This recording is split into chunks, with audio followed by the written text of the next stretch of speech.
आज के कक्षा में आपका स्वागत है। जैसा कि आपको पता होगा, आपने देखा होगा कि रामायण सीरियल का कल समापन हुआ और आज मैं रामायण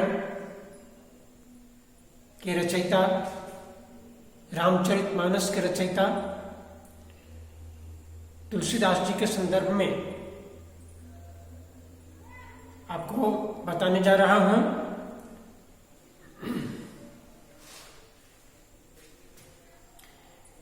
तुलसीदास जी के सहयोग को, साहित्य में तुलसीदास जी के योगदान को शब्दों में कहना सूरज को दीपक दिखाने के समान है। जिस तरह से असंख्य दीपक मिलकर के भी सूरज का मुकाबला नहीं कर सकता, उसी तरह से चाहे कितने भी शब्दों से तुलसीदास जी के योगदान को सराहा जाए, कम ही होगा। बहुत अच्छी पंक्ति है। सूर सूर तुलसी शशि उद्गन केशव दास, अब के कवि खद्योत सम जहता कृत प्रकाश। वस्तुतः अगर देखा जाए तो सूर सूर नहीं, तुलसी सूर होना चाहिए था, क्योंकि सूर का अर्थ है सूरज। सूर का अर्थ सूरज भी होता है ना। तो साहित्य जगत में देखा जाए तो तुलसीदास जी का मुकाबला कोई नहीं कर सकता। हिंदी साहित्य में तुलसीदास जी, संस्कृत साहित्य में कालिदास जी, अंग्रेजी साहित्य में शेक्सपियर, इन रचनाकारों की बराबरी नहीं की जा सकती। तो आइए हम लोग तुलसीदास जी के विषय में जानकारी हासिल करें। बेटे, ये चैप्टर कुछ बड़ा है, इसमें अच्छा खासा समय लगेगा। आज की कक्षा में मैं तुलसीदास जी के जन्म और उनके पारिवारिक स्थिति के विषय में मैं बताना चाहूंगा। तो आइए हम लोग देखते हैं तुलसीदास।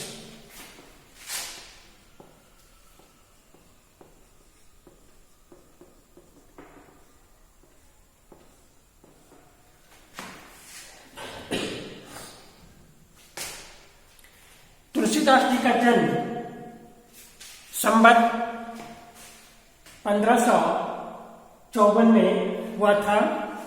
तुलसीदास जी का जन्म संवत 1554 में, सन 1532 में।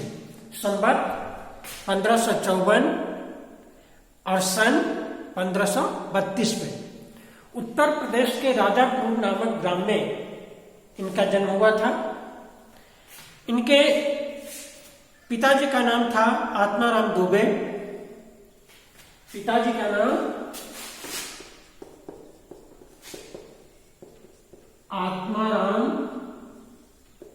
दुबे। ये सरयू पाणी ब्राह्मण थे, है ना।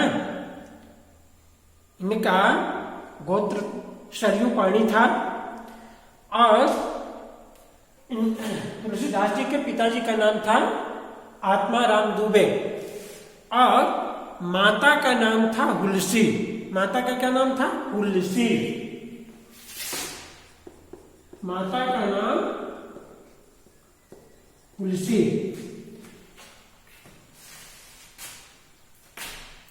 तुलसीदास जी का जो जन्म हुआ उसे क्या कहा जाए, शुभ नक्षत्र या अशुभ नक्षत्र, ये तो कहना बड़ा मुश्किल है। किंतु तुलसीदास जी के जन्म के 10वें दिन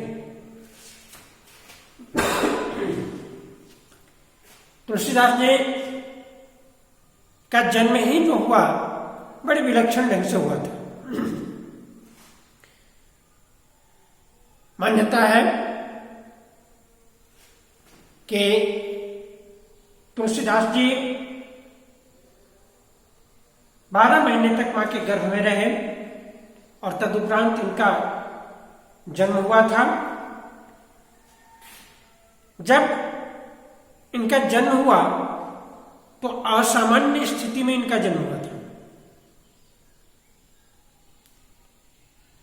कहा जाता है, मान्यता है, जैसा कि मैंने भी रामचरितमानस के अंतिम जो पृष्ठ है वहां पर देखा है मैंने, कि इनके जन्म के साथ ही इनके मुंह में दांत था और 4-5 वर्ष के बच्चे के समान ये दिख रहे थे।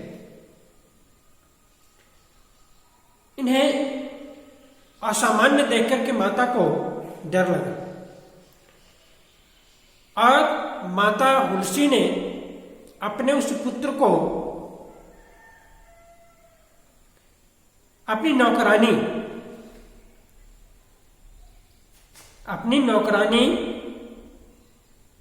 जिसका नाम चुनिया था, नौकरानी का नाम था चुनिया को ये सौंप दी और 10वें दिन माता का निधन हो गया। पिता भी बहुत दिनों तक नहीं रहे इनके साथ, पिता की भी मृत्यु हो गई और अब इनके ऊपर लालन पालन का दायित्व इनकी नौकरानी के ऊपर पड़ा।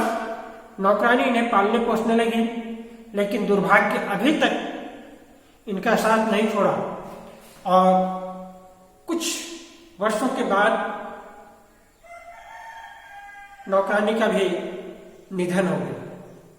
नौकरानी चुनिया की भी मृत्यु हो गई और चुनिया की मृत्यु हो जाने के बाद इधर पिताजी की मृत्यु हो गई, मां की मृत्यु हो गई, नौकरानी जो देखभाल कर रहे थे नौकरानी की भी मृत्यु हो गई। नौकरानी की मृत्यु के बाद तुलसीदास जी टूट से गए। अब स्थिति ये आ गई कि इन्हें भीख मांगना पड़ा था, जहां तक मांग करके खाने की स्थिति आ गई और ये भीख भी जब मांगने के लिए जाते तो लोग अपना दरवाजा बंद कर देता, कहता कि भाई ये तो अशुभ लड़का है, अगर सुबह सुबह से देख लेंगे तो पता नहीं दिन खराब हो जाएगा, है ना। इन्हें देख करके लोग दरवाजा बंद कर देते थे अपने घर के।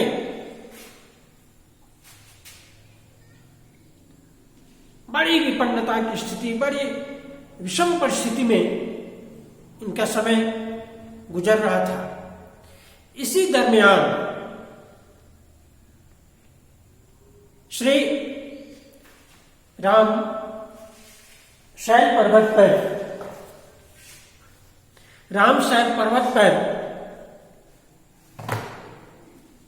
एक संत रहा करते थे नरहरि दास, उनकी भेंट हुई। नरहरि दास जिसे भेंट हुई तुलसीदास जी, और तुलसीदास जी को श्री नरहरि दास अपने साथ ले लिए और वहां से फिर वो लेकर के अयोध्या में आए और वहां संवत 1561 में, संवत 1561 माघ शुक्ल पक्ष पंचमी, संवत 1561 माघ शुक्ल पक्ष पंचमी को श्री नरहरि दास जी ने उनका यज्ञोपवीत संस्कार कराया, जनेऊ संस्कार, उनका यज्ञोपवीत संस्कार कराया नरहरि दास ने 1561 संवत में। और इस तरह से उनका समय बीतता गया। तदुपरांत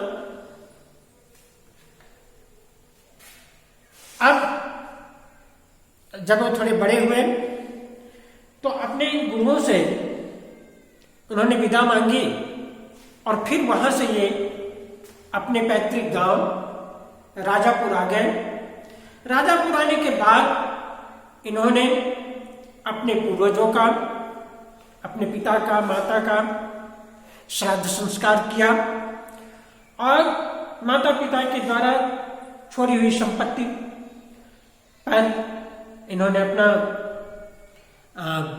अधिकार जमाया और घर बना करके रहने लगे।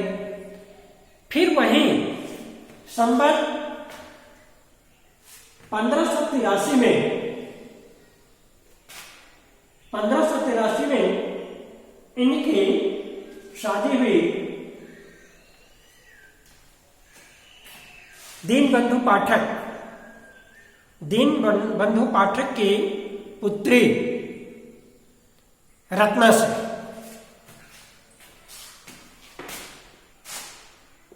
दीनबंधु पाठक की पुत्री रत्ना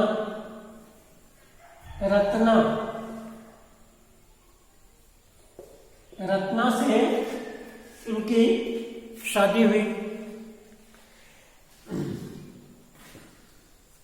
और अब इन्हें अब तक तो किसी का स्नेह मिला नहीं था, प्रेम मिला नहीं था। नतीजा ये हुआ कि जब इन्हें पत्नी से प्रेम मिलने लगा, उन्हें आदर सत्कार स्नेह मिलने लगा, तो ऐसा लगा इन्हें जिससे कि दुनिया की सारी चीजें उसी पत्नी में ही समाहित हो गई है। अगाध प्रेम करने लगे पत्नी से। पत्नी के बिना एक दिन भी रहना इनके लिए मुश्किल हो गया। एक दिन की बात है, रत्ना अपने भाई के साथ मैके गई। रत्ना अपने भाई के साथ मैके गई। दिन में रत्ना मैके गई और रात में तुलसीदास जी एन केन प्रकारेण जैसे तैसे, कहा जाता है कि नदी में बाढ़ आई थी, सांप के सहारे ये अपने रत्ना के घर तक पहुंच गए थे। नदी में लाश बह रही थी, उस बहते हुई लाश को पकड़ कर नदी पार किए थे। फिर सांप के माध्यम से ये उनके घर तक, उनके कक्ष तक पहुंचे थे। जब उस शयन कक्ष में जहां पर रत्ना सोई थी, जब वहां पर तुलसीदास जी पहुंचे तो रत्ना जब देखी भाई ये तो तुलसीदास जी हैं, रत्ना को क्रोध आ गया। रत्ना को क्रोध आ गया और उसके बाद रत्ना इन्हें डांटने लगी। अस्थि चर्म में देह मम तासे एति प्रीत, जो होता रघुनाथ से काटे सब भवभीत। उन्होंने कहा, रत्ना ने डांटते हुए कहा कि अस्थि और चर्म से, हाड़ मांस से बने हुए हमारे शरीर से तुम्हारा इतना स्नेह है? हाड़ मांस से बने हुए हमारे शरीर से तुम्हारा इतना स्नेह है? अगर ये स्नेह तुम्हारा ईश्वर से रहता, श्री राम से रहता, तो फिर कहना ही क्या था। दुनिया की सारी भव बाधाएं समाप्त हो जाती, सारे संकट तुम्हारे समाप्त हो जाते।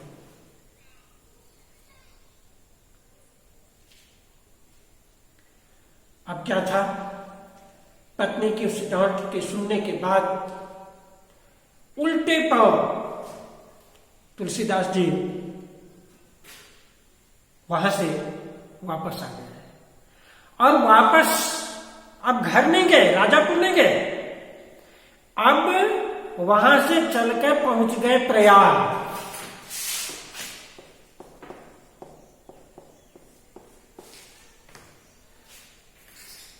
प्रयाग में पहुंच गए।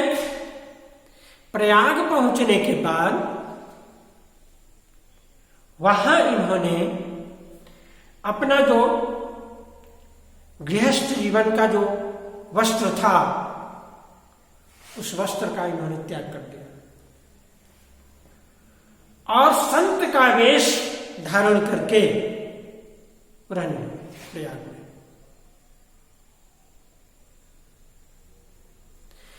फिर कुछ दिनों के बाद वहां प्रयाग से वो काशी आ गए। कहां गए? काशी। प्रयाग से काशी।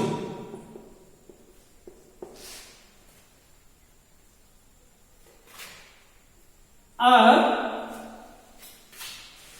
काशी में आने के बाद वो कहीं ध्यान में मग्न थे, तभी एक प्रेत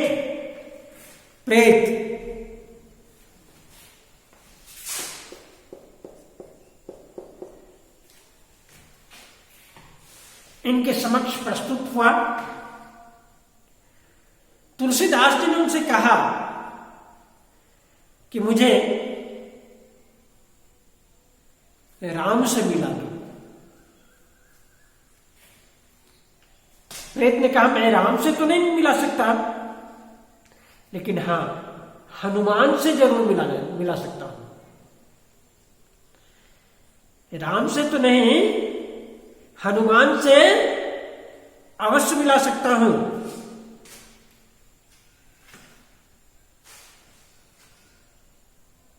और वो हनुमान जी से भेंट कराए।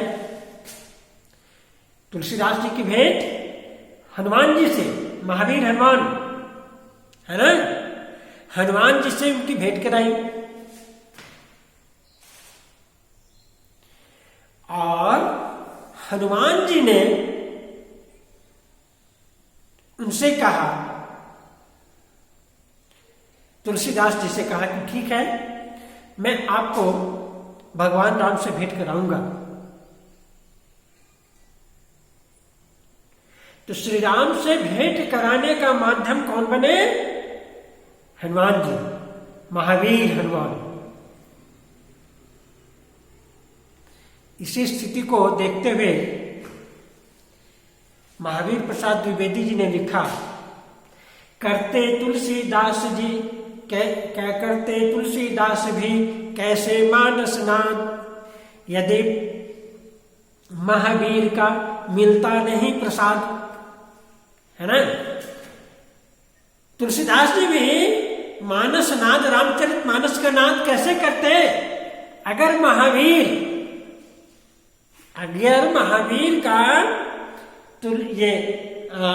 महावीर यानी हनुमान का प्रसाद उन्हें नहीं मिलता, तो मानसनाद कैसे करते? दूसरा अर्थ इसका यह भी है कि अगर महावीर प्रसाद द्विवेदी को जयशंकर प्रसाद नहीं मिलते, है ना, तो छायावाद कैसे बनता, फलीभूत होता। तो दोहरे अर्थ इसमें है ना। तो तुलसीदास जी को श्री राम से मिलाने का काम किसने किया? हनुमान जी ने। अब उन्होंने बताया कि सुबह के समय हनुमान जी आते हैं, ये भगवान राम आते हैं, आप दर्शन कर लीजिए। सुबह के समय चित्रकूट की घाट पर तुलसीदास जी बैठे थे। और वहीं से श्री राम लक्ष्मण घोड़े पर सवार होकर के गुजरे, लेकिन तुलसीदास जी समझ नहीं सके, पहचान नहीं सके। जब चले गए फिर हनुमान जी से भेंट हुई। हनुमान जी ने कहा तो चले गए। बहुत अफसोस हुआ, बड़ी दुख हुआ मुझे। कहा ठीक है, अगले दिन मैं फिर आपसे मैं आपको बताऊंगा अगर वो आएंगे तो। अगले दिन ऐसा ही हुआ। चित्रकूट के घाट पर तुलसीदास जी चंदन रगड़ रहे थे और उनसे श्री राम और लक्ष्मण आए कहने के लिए कि भाई मुझे तिलक लगा दीजिए, चंदन लगा दीजिए, तिलक लगा दीजिए। वहीं पर हनुमान जी कहते हैं, चित्रकूट के घाट पर भय संतन के भीर, तुलसीदास प्रभु चंदन रगरे, तिलक करे राम रघुवीर। अब समझ में बात आ गई तुलसीदास को, है ना, कि तुलसीदास जी जो है वो चंदन लगा रहे हैं और जो तिलक जिन्हें लगाया जा रहा है वही राम रघुवीर है, वही श्री राम है। और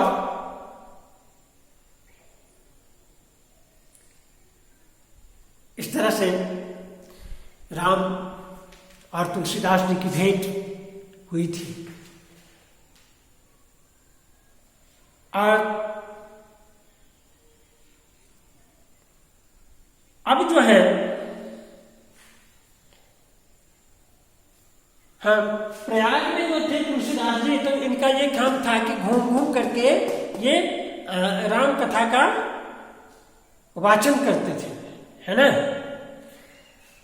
अब जो है जब श्री राम से इनकी भेंट हो गई तो सोते जाते जागते खाते पीते हर क्षण हर पल वही श्री राम का ही ध्यान में धारण किए हुए रहते थे। एक रात जब सोए थे, भगवान शिव इनके सपने में आए और उन्होंने कहा, तुम राम भगवान के इतने बड़े भक्त हो तो राम कथा लिखो और अपनी भाषा में अवधी में लिखो।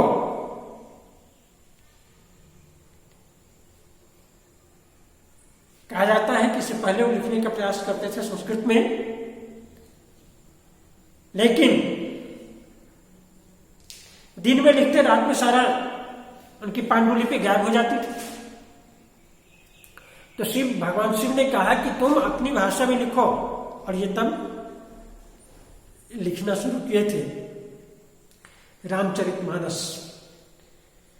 जब ये रामचरितमानस लिखने के लिए बैठे थे, पता है उस समय उनकी उम्र कितनी थी? 77 वर्ष, 77 ईयर्स ओल्ड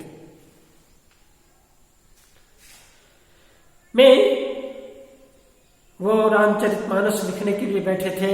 और इस लेखन में भी बड़ी परेशानी हुई थी, बहुत परेशानी हुई थी, बहुत परेशान किया था।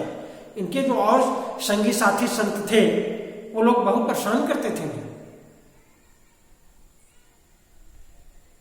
क्या परेशान करते थे? आखिर इनकी रचना कैसे छप करके कैसे तैयार हुई, इसे हम अगली कक्षा में आपको बताएंगे। आइए फिर से एक बार इनके बारे में थोड़ी सी जानकारी दोहरा लें हम लोग। तुलसीदास जी का जन्म संवत 1554,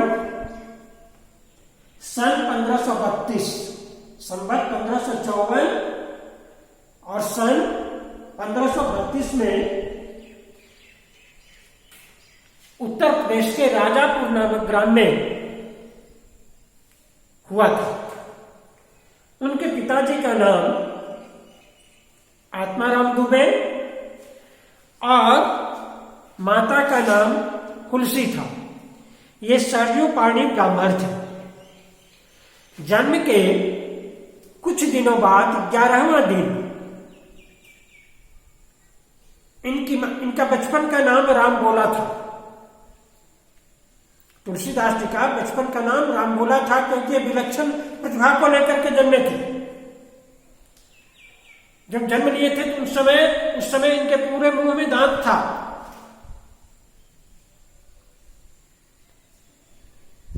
और राम शब्द का उच्चारण भी हुआ था इनसे, इसलिए राम बोला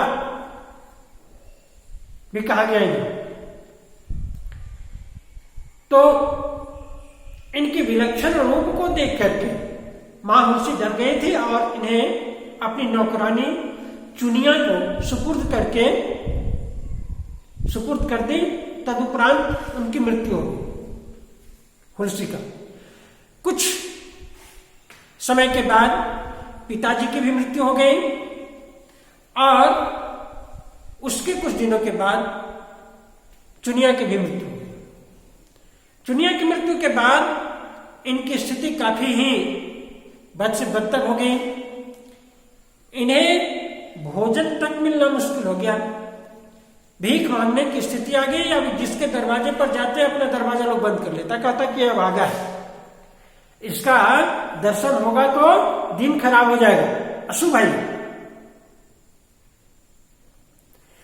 इसी स्थिति में श्री राम पर्वत पर अवस्थित श्री नरहरि दास नामक एक संत की भेंट इनसे हुई। उनकी नजर इन पर पड़ी। ये तो विलक्षण प्रतिभा के तो थे ही, जिस बात को एक बार सुन लेते नहीं याद रहता था।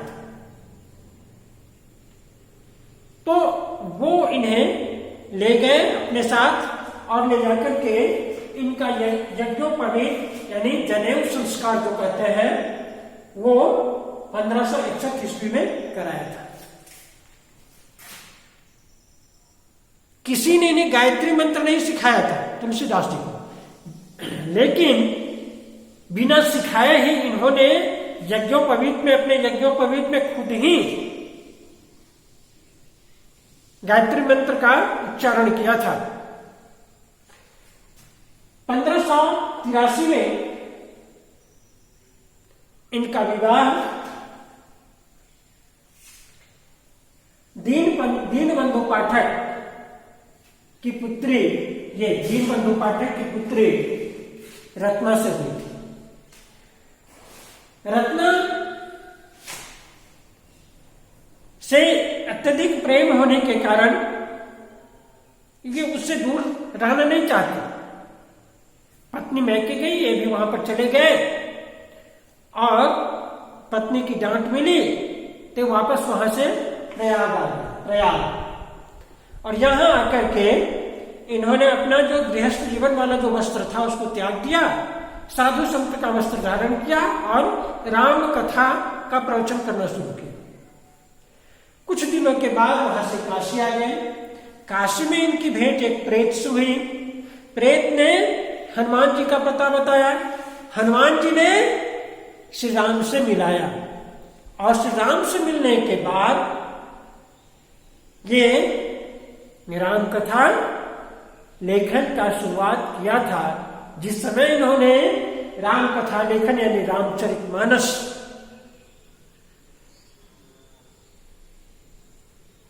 लेखन का कार्य शुरू किया, हालांकि इससे पहले इन्होंने कई जगहों को पर घूमा, खूब अध्ययन किया। मैं इसकी भी चर्चा करूंगा अगली कक्षा में। तो उसके बाद तब ये भगवान शिव के कहने पर, भगवान शिव के आदेश से ये रामचरितमानस लेखन का कार्य शुरू किया था। संवत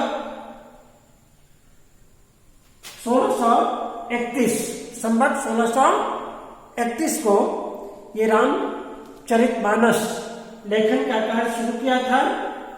2 वर्ष 7 महीना 26 दिन 2 वर्ष 7 महीना 26 दिन इन्हें रामचरितमानस के लिखने में समय लगा था। और उस दिन था रामनवमी, नवमी तिथि, चैत्र शुक्ल पक्ष नवमी तिथि को इन्होंने लिखना शुरू किया था। और समापन कब हुआ था? तो विवाह पंचमी के रोज। विवाह पंचमी यानी 1633 विक्रम संवत, ये संवत 1633 है ना। मार्गशीर्ष शुक्ल पक्ष पंचमी, जिसे विवाह पंचमी भी कहा जाता है। मिथिला के लोग काफी धूमधाम से मनाते हैं विवाह पंचमी को। तो अयोध्या के लोग, अवध के लोग रामनवमी धूमधाम से मनाते हैं, मिथिला के लोग विवाह पंचमी मनाते हैं। तो उस विवाह पंचमी के रोज इसका विमोचन हुआ था। उस रोज तैयार रामचरितमानस तैयार हो गया था। इस रामचरितमानस के निर्माण में, इसकी रचना में क्या बाधाएं आई थी, है ना, और तुलसीदास जी को कैसे उन बाधाओं को पार करना पड़ा था, इसकी चर्चा हम अगली कक्षा में करेंगे। हालांकि इसमें आपको हमें कई कक्षाओं की आवश्यकता पड़ेगी। तो आज उनका जीवन चरित्र कि हम लोग ने चर्चा किया और रामचरितमानस तक हम लोग पहुंचे हैं। कल यानी अगली कक्षा में रामचरितमानस की रचना कैसे हुई थी, क्या क्या बाधाएं आई थी, इसकी चर्चा करेंगे। और तीसरी कक्षा में हम पाठ में प्रवेश करेंगे। तब तक के लिए मुझे विदा कीजिए। धन्यवाद।